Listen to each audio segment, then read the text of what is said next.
एक बड़ी पुरानी कहावत है, कहते हैं तू डाल डाल तो मैं पात पात। क्या कुछ वैसा ही सीन हो रहा है? क्या पीएम मोदी को चाइना ने निमंत्रण दिया है? पीएम मोदी आ जाइए आप भी। और क्या पीएम मोदी पहुंचने वाले हैं? अमेरिका को ये एक बड़ा झटका मिलेगा क्या? वैसे चाइना, भारत और रूस क्या अब सचमुच साथ आ रहे हैं? विक्ट्री डे परेड में तीनों क्या साथ वाले हैं? जानेंगे जियोपॉलिटिक्स में क्या कुछ चल रहा है। एक ऐसा मास्टर स्ट्रोक जो अब खेलने की तैयारी चल रही है। और आपको बता दूं, एक बड़ा इवेंट जरूर होने वाला है। जानेंगे कौन सा इवेंट होने वाला है और किस तरीके से सीन यहाँ बदलने वाला है। जियोपॉलिटिक्स में बहुत कुछ चल रहा है, हमेशा की तरह के इस एपिसोड में जानने को मिलेगा बहुत, इसलिए वीडियो को अंत तक जरूर देखें। भारत और अमेरिका के बीच में क्या चल रहा है ये तो दिख ही रहा है। हर बीतते हुए दिन के साथ भारत और अमेरिका के रिश्ते फिलहाल खराब होते ही दिख रहे हैं। 24 अगस्त को उनका प्रतिनिधि मंडल आएगा भारत, उसके बाद ही पता चलेगा कि क्या भारत और अमेरिका के बीच में व्यापार समझौता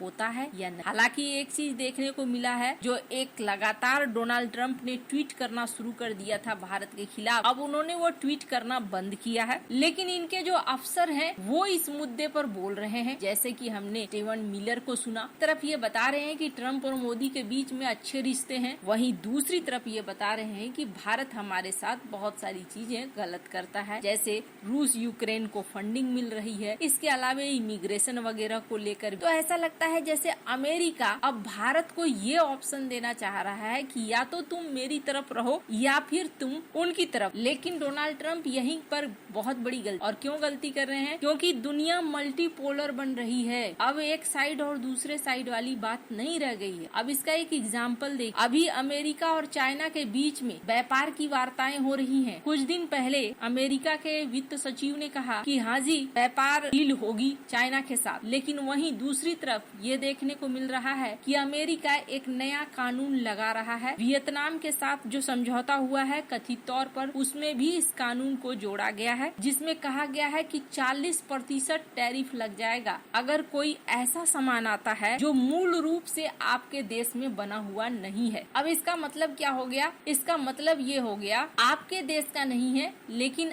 आप अपने देश का कह के बेच रहे हो, यानी कि ट्रांसशिपमेंट। अब हुआ क्या था, साल 2018 में जब डोनाल्ड ट्रंप आए तो फिर चाइना के ऊपर साल 2018 में बहुत ज्यादा एक्शन ले रहे थे डोनाल्ड ट्रंप, और उन्होंने टैरिफ लगाना शुरू कर दिया। जब टैरिफ लगाना शुरू कर दिया था तब चीनी कंपनियों ने एक रास्ता निकाल लिया था अमेरिकी टैरिफ से बच, और वो चले गए वियतनाम में, कंबोडिया में, थाईलैंड में, मैक्सिको में। वहाँ उन्होंने कारखाने स्थापित कर लिए, गोदाम स्थापित कर लिए। अब चाइना से माल वहाँ चला जाता और वो क्या करते, उसको रीलेबल, जैसे मेड इन चाइना को made in Thailand, made in Vietnam, और आराम से अमेरिका में बेचने लगे। खुद वियतनाम का अमेरिका में एक्सपोर्ट साल 2018 से 2020 तक बहुत तेजी से बढ़ा, और जब अमेरिका ने देखा कि इसमें क्या है तो पता चला कि ज्यादातर सामान तो चाइना के ही सामान है। बस चाइना ने अपने देश से न भेजकर दूसरे देशों से भेजना शुरू। उस समय एक कानून लाना चाहते थे डोनाल्ड ट्रंप, लेकिन कानून नहीं ला पाए थे। पर अब जाकर यहाँ पर ये ट्रांसशिपमेंट के लिए 40% टैरिफ लगा रहे हैं। मतलब चाइना का एक रास्ता तो बंद। हालांकि हाल में आपको याद होगा, आसियान को लेकर भी भारत ने कुछ ऐसी ही बात कही थी।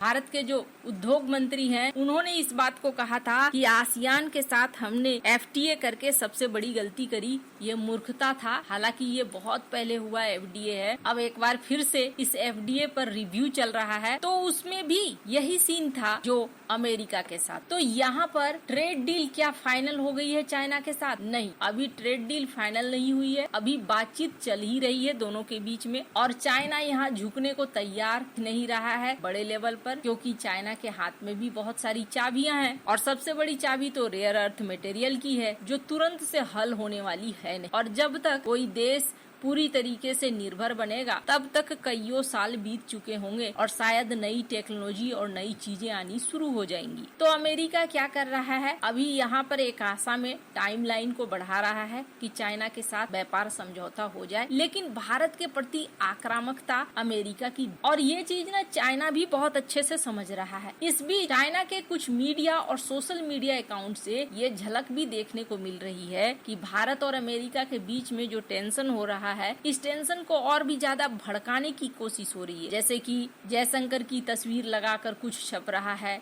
किसी में कहा जा रहा है भारत प्रत्युत्तर देगा वगैरह वगैरह। ज्यादातर ऐसी चाइनीज मीडिया या चाइनीज सोशल अकाउंट में देखने को मिल रहा है, जिसकी वजह से भारत के पीआईबी ने कहा भी कि ये सारे इन्फॉर्मेशन गलत है और भारत ऐसा कुछ भी अभी नहीं सोच रहा है। भारत अभी भी होपफुल है कि अमेरिका के साथ ट्रेड डील फाइनल होगा। पर इस क्रम में अब देखने को मिल रहा है कि भारत को न्योता मिल रहा है चाइना की तरफ से।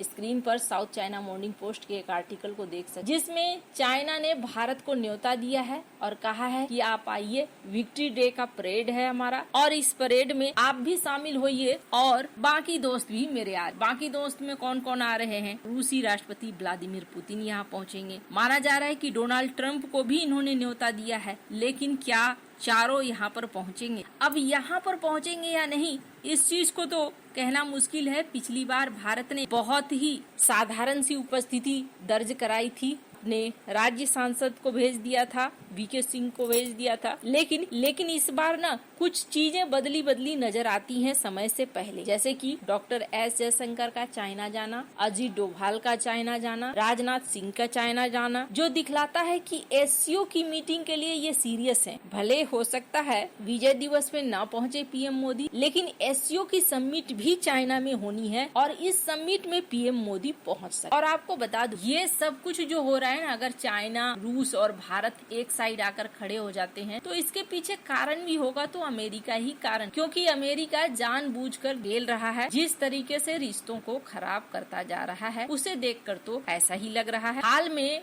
रूसी राजदूत ने इस बात के संकेत भी दिए थे कि काफी लंबा समय हो गया है और अब हम लोगों को एक बार फिर से आरआईसी की बैठकों को शुरू कर देना चाहिए। हालांकि जैसे हालात बन रहे हैं, रूस, भारत और चाइना अगर साथ आते हैं तो समझ लीजिए कि एशिया के मुकाबले में पश्चिमी देश कहीं नहीं टिकेंगे। लेकिन चाइना के साथ समस्या ये है कि चाइना के ऊपर आप पूरी तरीके से भरोसा नहीं कर सकते। वैसे आपको क्या लगता है, क्या अमेरिका को बैलेंस करने के लिए पीएम मोदी को विक्ट्री डे परेड में जाना चाहिए या नहीं जाना चाहिए? कमेंट कर अपनी राय जरूर बताएं। जल्द मिलते हैं अगले वीडियो में नई खबर के साथ।